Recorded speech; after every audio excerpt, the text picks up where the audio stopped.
The rain was coming down in sheets as I sat in my car, parked across the street from the Golden Spoon, a fancy ice cream shop in downtown Portland. It was August, but the weather was doing its best impression of November. I pulled my collar up, trying to ward off the chill that had seeped into my bones, a chill that had nothing to do with the weather. It had been a week since I'd first seen the text message on Imogen's phone. A week of sleepless nights, endless replays of the conversation in my head, and a knot of dread that had taken up permanent residence in my stomach. I'm Casper, 44, and until recently, I thought I had a pretty good life. I'm a landscape architect, a job I genuinely love. Imogen and I had been married for 15 years. We met in college, a whirlwind romance that seemed to defy all odds. She was an artist, vibrant and free-spirited, and I was the grounded one, the planner, the one who made sure the bills were paid. We balanced each other, or so I thought. We had our struggles, of course. Whose marriage doesn't? There were periods of stress, financial worries, the usual ups and downs. But through it all, I believed in us. I believed in our love, our commitment, our shared history. That's why the text message hit me so hard. It was simple, innocuous even, but it planted a seed of doubt that quickly grew into a monstrous, ugly thing. Thinking of you, it read. Can't wait to see you tomorrow night. It was signed Rory. The message itself wasn't overtly sexual or incriminating, but something about it felt wrong. It was the way Imogen had quickly swiped it away when I walked into the room, the way her face had flushed a telltale shade of pink. I tried to brush it off, to tell myself I was being paranoid. But the feeling wouldn't go away. So I did what any rational, albeit slightly unhinged, person would do. I started snooping. I checked her phone records, her email, her social media. I felt like a total creep, a pathetic excuse for a husband. But I couldn't stop. I needed to know. And then I found it, buried deep in her email, a series of messages between Imogen and a man named Rory Faulkner. They were explicit, passionate, and utterly devastating. They revealed a months-long affair, a betrayal that cut me to the core. Rory was a local gallery owner, a charismatic and successful man who seemed to embody everything I wasn't. He was everything Imogen always admired. The messages painted a picture of stolen moments, secret rendezvous, and a level of intimacy that I thought only existed between Imogen and me. The discovery shattered me. I felt like the rug had been pulled out from under me, leaving me spinning in a void of disbelief and pain. I confronted Imogen, of course. The conversation was a blur of tears, accusations, and denials. She initially tried to downplay it, to claim it was just a fling, a mistake. But the evidence was overwhelming. Eventually, she broke down and confessed. She claimed she was unhappy, that she felt neglected, that I was too focused on my work. She said she needed excitement, passion, something more than what our marriage had become. I listened in stunned silence, my heart breaking with every word. I wanted to scream, to rage, to lash out, but I couldn't. I was too numb, too shocked, too heartbroken. We agreed to separate. Imogen moved out a week later, taking with her a suitcase full of clothes and a lifetime of memories. The house felt empty without her, a hollow shell of what it once was. I spent the next few days in a daze, wandering around like a ghost, unable to eat, sleep, or think straight. And that's how I ended up sitting in my car, watching The Golden Spoon. According to Imogen's emails, she and Rory had a standing date every Tuesday night. Ice cream followed by, well, I didn't want to think about what followed. I just wanted to see them, to witness their betrayal with my own eyes, to confirm that it was real, that it wasn't just some horrible nightmare. The rain intensified, blurring the streetlights and making it difficult to see. I considered giving up, going home, and trying to forget the whole thing, but I couldn't. I needed to know. And then I saw them. Imogen and Rory walked out of the ice cream shop, hand in hand. They were laughing, smiling, completely oblivious to my presence. They looked like any other couple, happy and in love, but I knew the truth. I knew the lies, the deceit, the pain they had inflicted on me. And in that moment, something inside me snapped. The grief and despair turned into a cold, burning rage. I wanted to hurt them, to make them feel the pain they had caused me. But I knew that wouldn't solve anything. I'm not a violent person. I'm not capable of causing physical harm, so I decided to do something else. Something that would hit them where it really hurt. I started by gathering information.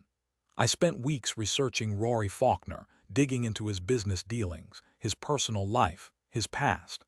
I discovered that he wasn't as squeaky clean as he appeared to be. He had a history of questionable business practices, a string of broken relationships, and a reputation for being a ruthless and ambitious man. I also learned that he was deeply in debt, that his gallery was on the verge of collapse, and that he was desperately trying to secure a lucrative deal with a wealthy art collector. I saw an opportunity, a way to expose him for who he really was. I contacted the art collector, posing as a concerned investor.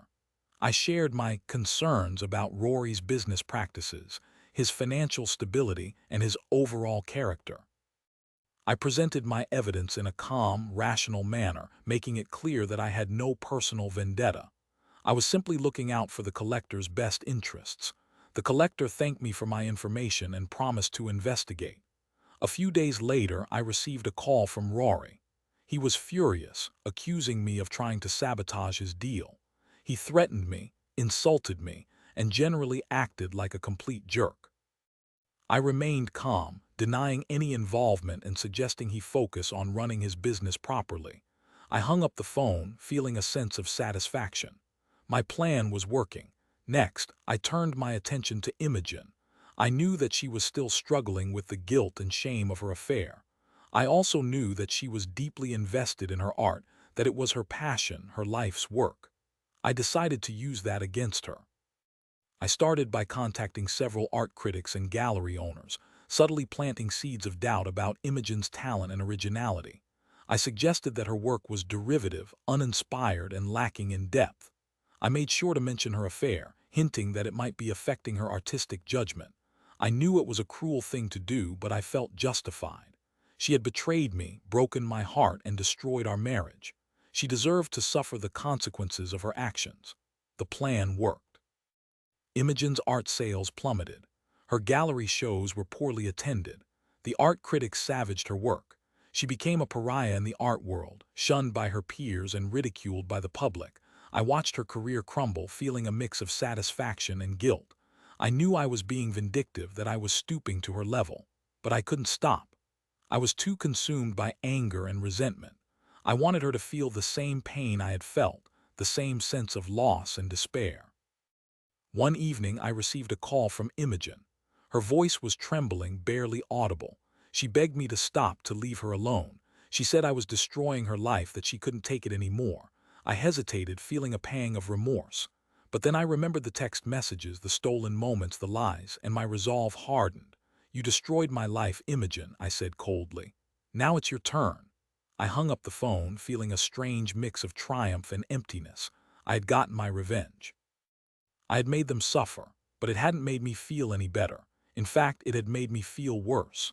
I realized that revenge is a hollow victory, a fleeting moment of satisfaction that quickly fades away, leaving behind a bitter taste of regret. I spent the next few months in a state of emotional limbo. I went to therapy. I tried to reconnect with friends and family. I threw myself into my work, but nothing seemed to fill the void inside me. I was still haunted by the memories of Imogen, by the pain of her betrayal, by the emptiness of my revenge. One day, I received a letter from Imogen. It was a long, heartfelt apology, filled with remorse and regret. She admitted that she had made a terrible mistake, that she had hurt me deeply, and that she would never forgive herself. She said she understood why I had sought revenge, that she deserved everything that had happened to her. But she also said that she was trying to rebuild her life, to find a new path, to become a better person. She asked for my forgiveness, not for her sake, but for mine. She said that holding on to anger and resentment was only hurting me, that it was preventing me from moving on and finding happiness. I read the letter with tears in my eyes, feeling a profound sense of sadness and compassion. I realized that she was right. I had been so consumed by revenge that I had forgotten to heal, to forgive, to move on. I decided to write her back. I told her that I forgave her, not because she deserved it, but because I needed to. I told her that I hoped she could find happiness, that she could rebuild her life, that she could become the person she wanted to be.